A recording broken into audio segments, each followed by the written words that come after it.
the mower I made a previous video on and one that you should stop and not continue. But I did mention that the deck is in very good condition. I took care of this little weird nonsense going on here. I have an abundance of bags, so I'm not going to worry about that. I also have abundance of those little bolts to hold the handle on. And if I remember correctly, the cable was actually fine. Maybe not.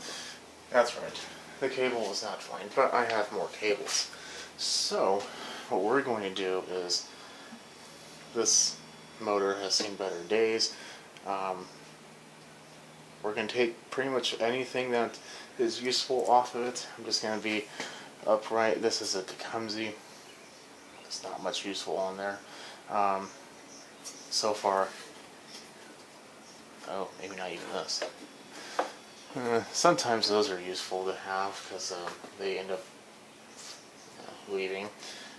Yeah, the coil looks like it's completely rotted through, and the little piece that connects to the spark plug, I'm not even going to bother with that. I have a lot of those anyway. These handles are actually useful. This recoil is seized, so I'm not going to bother with that. So I think the only thing I'm really going to take off is, yeah, just that and the handle. Yeah, not really much more. So what I'm going to do is I'm going to cut the cable off because it's seized, and on the bottom of this there are 3 bolts. It's either 1/2 inch or 5/8, one of the two I believe. Take it off, and then I have this motor. It's a newer Briggs & Stratton. It's what used to be a parts motor, but I have everything that is going to make this run. The only reason why this turned into a parts motor was, at the time, I did not have multiple carburetors, but now I do. So I'm just going to put a carburetor on this, put the bolts back. I have a little cup. It will need the coil. It still has the kill wire. But other than that, it's in great condition, and it will be a nice little addition to this deck. So I'm going to go ahead and, this might be a little easier to show on this one. They're all the same, but there are 3 bolts on either side on the bottom. And I can't really see anything. Oh, there we go. 3 bolts. And I'm pretty sure the blade adapter is going to be the same on this one as it is on this one as well. So I'm going to go ahead and get that taken off, put this one on, and I will bring you back once this motor's on, and we'll start reassembling the new motor. I decided to bring you guys back. This is seized on there. You can take them off. To be honest, I have a lot. And this is an older style. I don't really like that style, so I'm not going to. I'm just going to leave it on there. I cut the cable, so really the only thing that's holding this on are these 3 bolts. So, first things first, reverse. I start from the bottom ones and work my way up.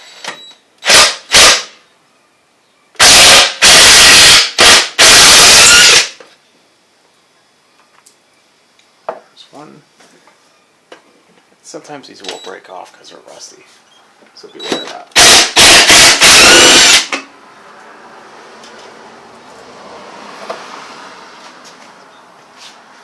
And I'm going to hold the top of the motor. I have a block of wood underneath it kind of supporting, but just in case so it doesn't fall.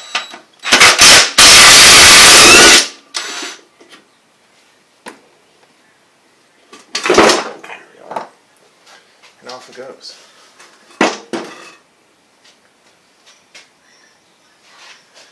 Another thing I was going to take off, this is the gas cap. Maybe. Nope. Even the gas cap is garbage. So, this is the gas cap. There should be this little metallic disc in there. If it doesn't have that, it's not the end of the world, I suppose, but it won't function properly. It might start to leak around the rim. So even this is trash. Oh well. Okay, I'm gonna go ahead and put the other motor on. I'll be right back. Okay, so I want to go over something real quick because I noticed this when I took the motor off. There was no blade, which kind of anchors my point that it was probably a junk mower. But these are the blade adapters. They're exactly the same. Star. This one's a little greasier. This one's a little not. But inside of here, there's like a permanent key. And if yours is not like this one, it's probably bad. Now, you could crank on that, get it working, not a problem. But there's a slot especially made for that. So, always want to make sure that if that you have the right one. Slides right on. This one is basically garbage. Unfortunate because it was a good one. But, what do you do? This is a freshly sharpened blade. And balanced. And put that on. It's perfectly sized for this deck. Just put the... Oh, I need a washer.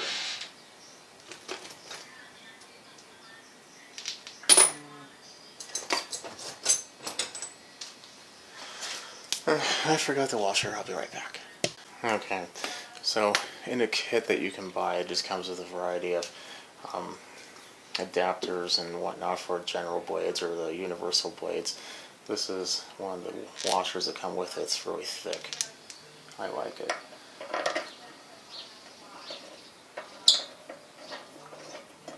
And there's also a lock nut on there as well, or a lock washer.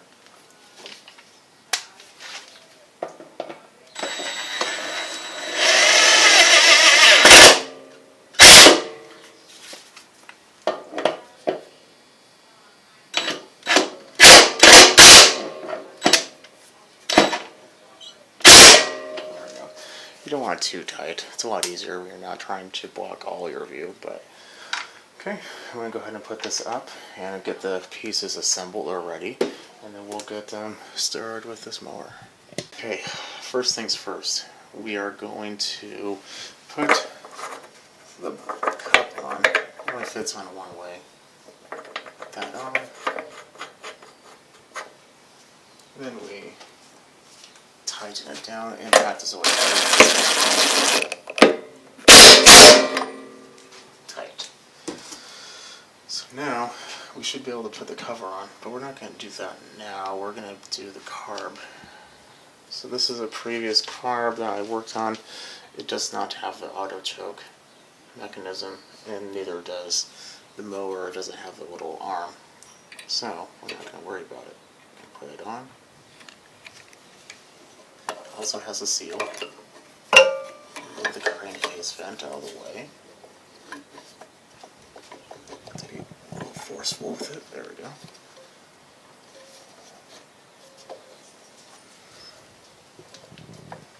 Okay, looks to be in there pretty good.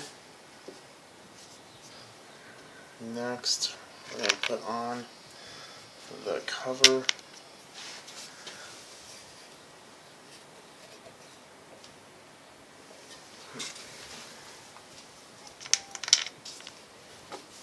This is a 5/16. Let's do this side first. It's a little easier just to put it on first. There we go.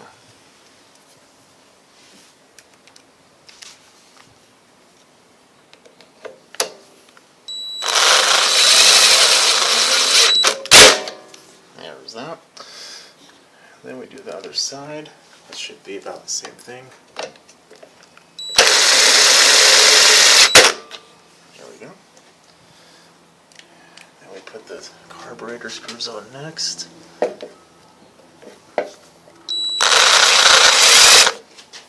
This one, let's do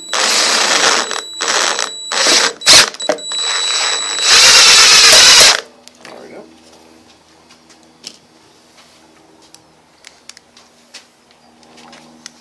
And then do the same thing for the bottom. There we go. And crankcase vent on. Next we're going to put the tank on. Might be easier to put the... No, put the tank on first. There we go. Slides in these little guides. And then you have to kind of gingerly put that in there.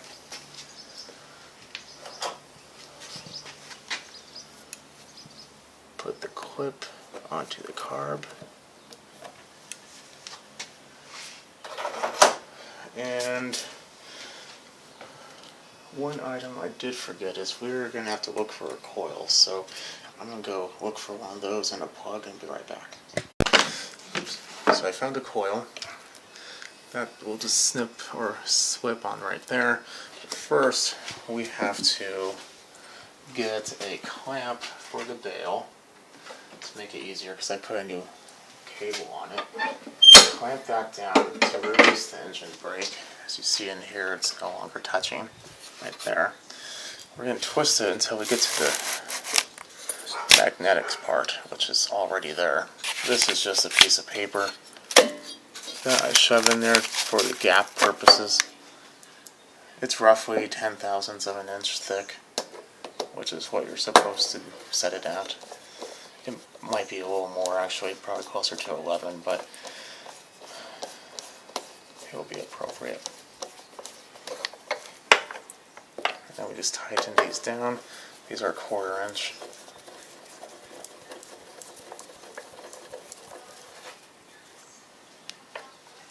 There we go. Take that out. Now, as the motor spins, the flywheel, due to the centrifugal force, will grow. That's why you put the gap in there. Now we're going to put the kill wire onto the tab. Otherwise, you won't be able to shut it down. And I'm going to go ahead and leave that unplugged right now, just so I shouldn't stir it, but just in case. We're going to put the cover on. Yep, everything looks good there. That fits. It should be 5/16. Unless somebody mess with it. There we go.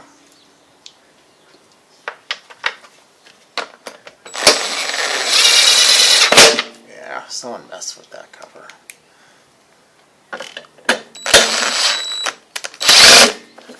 Just like this one. Let me undo that one a little bit more.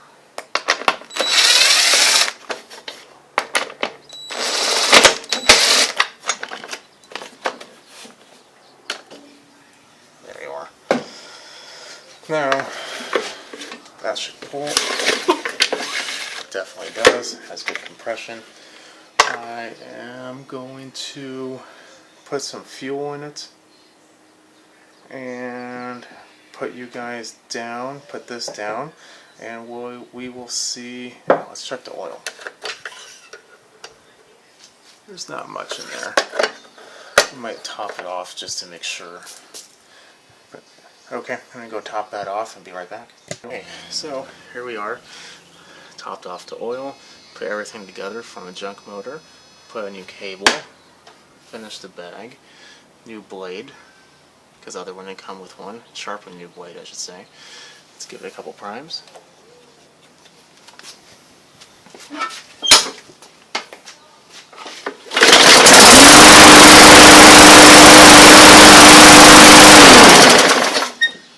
Okay, I call that a win. I'm going to go ahead and pressure wash this, put it on the internet, and see who's going to be the new owner. Well, if you like what you see, definitely like, comment, and subscribe, and I'll see everyone later.